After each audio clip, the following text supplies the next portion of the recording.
우리 출애굽기 15장을 읽습니다.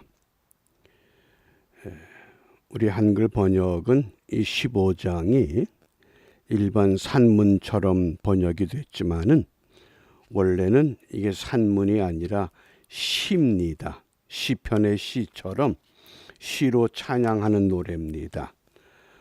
홍해를 건넌 하나님의 백성들이 그 홍해를 건넌 후에 여호와 하나님 앞에 찬양하는 시를 오늘 우리가 읽게 됩니다. 오늘 묵상의 주제가 여호와를 찬송하라. 여호와를 찬양하라. 우리 21절 말씀입니다. 21절 함께 읽습니다. 미리암이 그들에게 화답하여 가로되 너희는 여호와를 찬송하라.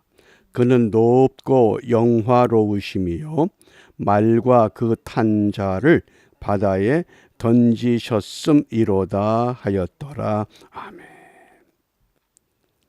여호와를 찬송하라. 우리 1절 말씀을 좀 보시기 바랍니다. 1절에 보면 이때에 모세와 이스라엘 자손이 이 노래로 여호와께 노래하니 일렀으되. 누가 찬송합니까? 모세와 이스라엘 자손들입니다. 분명히 복수입니다. 그런데 찬송의 내용을 보면 내가 여호와를 찬송하리니 그는 높고 영화로우시며 말과 그 탄 자를 바다에 던지셨음이로다.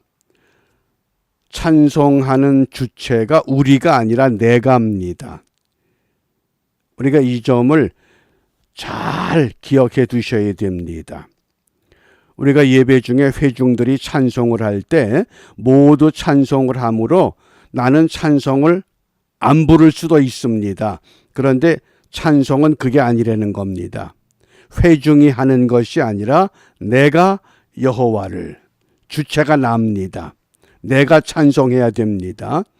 왜 내가 찬송을 하느냐? 그 이유가 14장 마지막에 30절과 31절에서 그 의미를 밝혀줍니다. 그날에 여호와께서 이같이 이스라엘을 애굽 사람의 손에서 구원하시매. 하나님이 나를 구원한 것에 대한 찬송입니다. 잘못 생각하면 음악에 재간이 있거나 재능이 있어서 찬송하는 것이 아닙니다. 이스라엘을 애굽 사람의 손에서 구원하시매.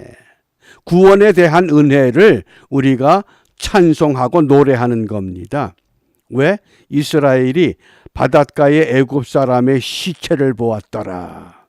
이스라엘이 여호와께서 애굽 사람들에게 베푸신 큰 일을 보았으므로, 여기 큰 일, 백성이 여호와를 경외하며 여호와와 그 종 모세를 믿었더라 그랬습니다. 과연 큰 일이 무엇이냐? 어떤 큰 일이냐? 좀 더 정확하게 문자적으로 번역을 하면 큰 일의 일은 손을 가리키는 겁니다. 큰 손. 하나님께서 이스라엘 백성들을 홍해에서 구원하시는데 어떻게 하셨느냐? 큰 손으로 하셨다는 겁니다. 이게 매우 중요한 의미를 갖습니다. 하나님이 큰 손으로. 그러면 그 큰 손의 의미가 무엇이냐? 출애굽기 6장 1절에 여호와께서 모세에게 이르시되 이제 내가 바로에게 하는 일을 네가 보리라. 강한 손을 더함으로 바로가 그들을 보내리라. 강한 손을 더함으로 바로가 그들을 그 땅에서 쫓아내리라. 여기 중요한 의미가 담겨 있습니다. 하나님의 손은 어떤 손이냐? 두 가지를 동시에 말씀합니다. 첫째는 우리를 구원하는 손. 그런데 우린 주로 구원에 대해서만 찬송합니다. 우리가 구원받았다고 하는 것에는 어떤 것이 포함되느냐? 하나님이 이 온 우주 만물을 창조하신 손이라고 하는 겁니다. 그러니까 구속과 창조를 동시에 같이 믿는 믿음입니다. 그걸 찬송하는 겁니다. 내가 구원받은 것만 찬송하는 거 아닙니다. 그래서 이 초대교회 때부터 지금까지 교회사를 우리가 살펴보면 이단의 특징은 무엇이냐? 구속과 창조를 분리시켜 버립니다. 창조는 하나님이 해놓으셨는데 구세주가 누가 됩니까? 교주가 되는 겁니다.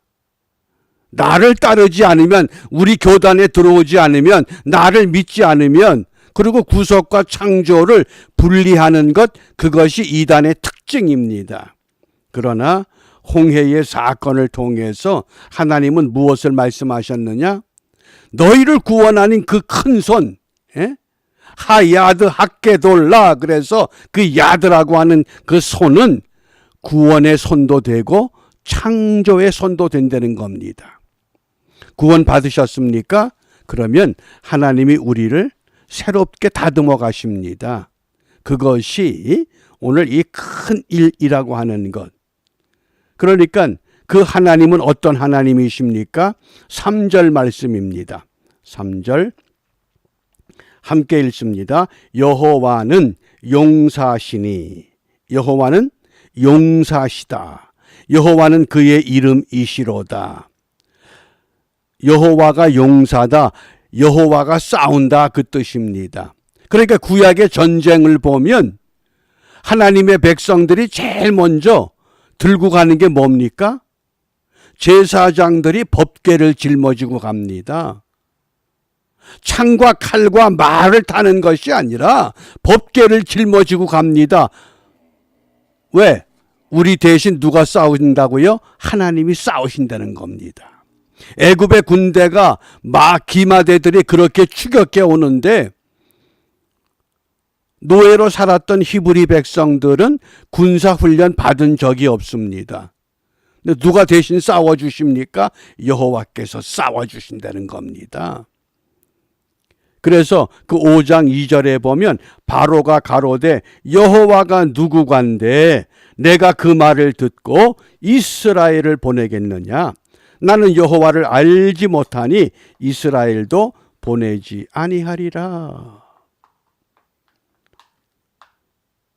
여호와를 알지 못했던 애굽의 바로와 그 모든 군대 장관들과 애굽의 용사들, 여호와 한 사람 앞에 완전히 홍해에서 수장되고 만 겁니다. 왜? 여호와는 용사이시기 때문에. 내가 오늘도 영적 싸움에 나가서 내가 싸우는 것이 아니라 우리는 믿고 가면 하나님은 우리를 대신해서 싸워주시는 줄 믿으시길 바랍니다. 그게 믿음입니다. 내가 뭐해서 아무리 싸워본들 우리는 약한 존재입니다. 여호와는 용사시니. 그래서 그 여호와가 어떻게 싸우시는가 이제 우리가 좀 더 구체적으로 말씀을 보겠습니다. 1절입니다. 그는 높고 영화로우심이요 말과 그 탄 자를 바다에 던지셨다 그랬습니다. 이스라엘 백성들이 던진 거 아닙니다. 하나님께서 그들을 말과 그 탄 자를 홍해 바다에 던져버리신 겁니다. 또 21절에 미리암이 그들에게 화답하여 가로되 너희는 여호와를 찬송하라. 그는 높고 영화로우심이요 말과 그 탄 자를 바다에 던지셨음이로다. 던졌다. 라마 그랬습니다. 라마. 하나님이 던져버리는 겁니다. 다윗이 물맷돌을 던질 때 다윗이 던졌습니까? 그 어린 다윗이 아무리 힘세게 던져도 어떻게 그 물맷돌 작은 돌멩이가 골리앗의 투구를 뚫고 그 이마에 정통으로 박힙니까? 하나님이 라마하신, 하나님이 던져주셨다는 겁니다. 근데 어떻게 던져주시느냐? 4절입니다. 이 던진다는 단어가 다릅니다. 4절 말씀 함께 읽습니다. 그가 바로의 병거와 그 군대를 바다에 던지시니, 이때 던진다는 단어는 야라 그럽니다. 야라. 근데 이때 야라는 뭐냐?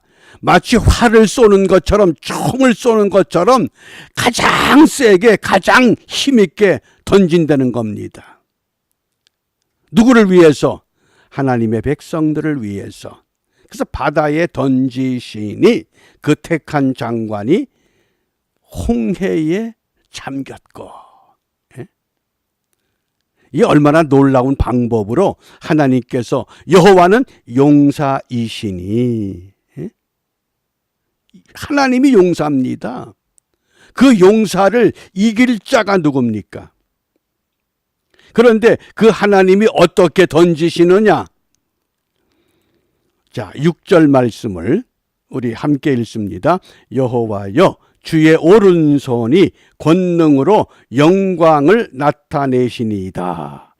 여호와여, 주의 오른손이 원수를 부수시니이다. 아멘.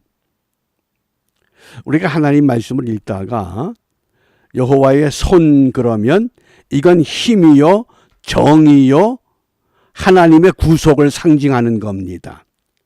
하나님의 얼굴 그럴 때는 은혜, 사랑, 자비를 나타냅니다.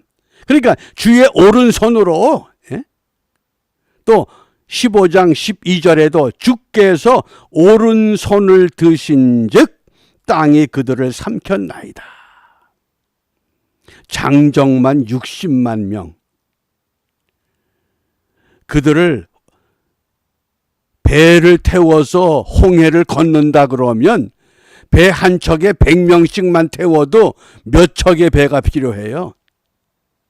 그런데 하나님은 순식간에 밤새도록 동풍이 불어서 홍해의 물을 휘감아 버립니다. 그러니까 양쪽에 물벽이 생겼고 그 홍해 바다의 바닥은 질퍽거리는 땅이 아니라 마른 땅처럼 건너간 겁니다. 그게 주의 오른손으로. 그래서 이 오른손이 무엇을 상징하느냐? 이게 힘과 정의와 구원을 상징하는 겁니다. 주의 오른손을 야민이라고 한 단어를 사용했습니다. 그래서 그 오른손을 시편 60편 5절에서 주의 사랑하시는 자를 건지시기 위하여 우리에게 응답하사 오른손으로 구원하소서. 베드로가 물에 빠졌을 때 주여 나를 구원하소서. 그럴 때 예수님이 어느 팔을 내미셨겠어요? 오른손을 내밀어. 그 성화의 그림을 잘 보셔요.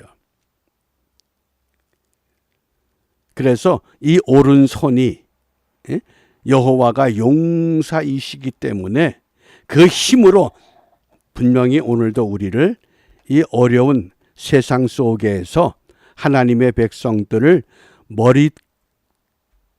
머리털처럼 눈동자처럼 우리를 헤아리시고 우리를 지켜주시고 우리를 구원해 주신다고 하는 분명한 약속을 믿으시길 바랍니다. 그래서 16절 말씀에 놀람과 두려움이 그들에게 미침에 주의 팔이 큼을 인하여, 주의 팔이, 하나님의 팔이 얼마나 크면 그 60만 명을 동시에 딸린 가족들과 어린 아이들까지 하면 200만 250만 그러죠. 그 주의 한 팔에, 우리가 그런 찬송 부르잖아요. 주의 팔에 안기세. 이게 왜? 능력의 팔이거든요. 놀람과 두려움이 그들에게 미침에 주의 팔이 큼을 인하여 그들이 돌같이 고요하여 싸우되 여호와여, 주의 백성이 통과하기까지, 그 홍해를 건너기까지, 곧 주의 사신 백성이 통과하기까지 하나님이 그 팔로 그 모든 백성들을 안아주십니다. 그리고 그들이 다 건너갔을 때 다시 하나님께서 그 팔로 바람을 일으키잖아요. 그래서 17절 말씀에 보면 주께서 백성을 인도하사 그들을 주의 기업의 산에 심으시리이다. 여호와여 이는 주의 처소를 삼으시려고 예비하신 것이라 주여 이것이 주의 손으로 세우신 곳이로소이다. 주의 손으로 세운다는 거예요. 어떻게 우리를 세워요? 이사야 43장 21절입니다. 함께 읽습니다. 이 백성은 내가 나를 위하여 지었나니 나의 찬송을 부르게 하려 함이니라. 현대인의 성경에서 이렇게 번역했어요. 네가 나를 위해 이스라엘을 세웠으니 이 백성이 나를 찬양할 것이다. 오늘 내가 있는 그 자리를 내가 선택한 것이 아니라 하나님께서 나를 그곳에 세우셨대요. 왜? 하나님을 찬송하게 하시려고. 왜 찬송합니까? 하나님이 구속하셨고 하나님이 창조하신 은혜를 드러내라 그 말씀이에요. 우린 주로 구원받은 것에 대해서만 찬송을 많이 하는데 그 찬송 가운데는 구속의 은혜도 있지만은 무엇이 포함된다? 창조의 은혜가. 그러니까 병든 자가 찬송 부를 때에 찬송을 통해서 회복을 얻습니다. 마음이 상한 자가 찬송 부를 때에 마음의 평강을 누립니다. 문제를 가지고 찬송을 부를 때에 문제가 해결됩니다. 왜? 창조의 그 하나님의 손, 야드라고 하는 큰 일을 행하시는 하나님의 손이 우리와 함께 하는 것을 우리가 찬송으로 믿고 고백하기 때문에 그렇습니다. 그래서 이 백성은 내가 나를 위하여 지었나니 나의 찬송을 부르게 하려 합니다. 저와 여러분들을 왜 사랑하시고 왜 구원하시는가? 여호와를 찬송케 하기 위해서. 이러한 오늘 말씀의 배경을 통해서 우리가 무엇을 기도할까? 시편 108편 6절 말씀에 주의 사랑하는 자를 건지시기 위하여 우리에게 응답하사 오른손으로 구원하소서. 오늘도 하나님의 그 능력의 오른손으로 우리를 붙잡아 하나님 편에 세워주시기를 간절히 소망하면서 우리가 오늘 정말 온전한 은혜를 누리기를 바랍니다. 구속의 은혜에만 묶이지 말고 구속과 더불어서 창조의 은혜. 내게 필요한 창조가 무엇인가? 마음의 문제, 물질의 문제, 질고의 문제, 자녀의 문제, 사업의 문제, 모든 문제가 하나님의 능력의 팔에 의해서 새롭게 창조되는 은혜까지 함께 회복하고 이 은혜를 우리가 마음에 담고 내일 우리 주일에 함께 모일 때에 내일 설교 주제가 하나님의 은혜로입니다. 정말 하나님의 은혜로 우리가 어떻게 살아왔고 앞으로 어떻게 살아야 할까를 함께 말씀으로 다시 한번 다질 수 있는 이런 은혜를 우리가 함께 준비하고 그 은혜를 사모하는 일에 온전히 하나가 될 수 있기를 바랍니다. 기도합니다. 전능하신 아버지 하나님, 험하고 어려운 세상 저희들을 혼자 버려두지 아니하시고 주의 능력의 팔로 붙들어 주의 백성들이 가는 곳마다 여호와를 찬송할 수 있는 믿음의 자리로 견고케 세워주실 줄 믿고 감사드립니다.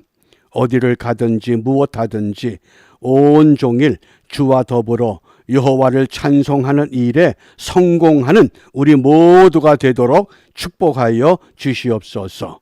주의 백성들 가는 곳에 기쁨이 있고 감사가 있고 찬송이 있고 영광이 넘쳐나는 은혜가 풍성한 이 하루가 될 수 있도록 역사하여 주시옵소서. 예수님 이름으로 기도합니다. 아멘.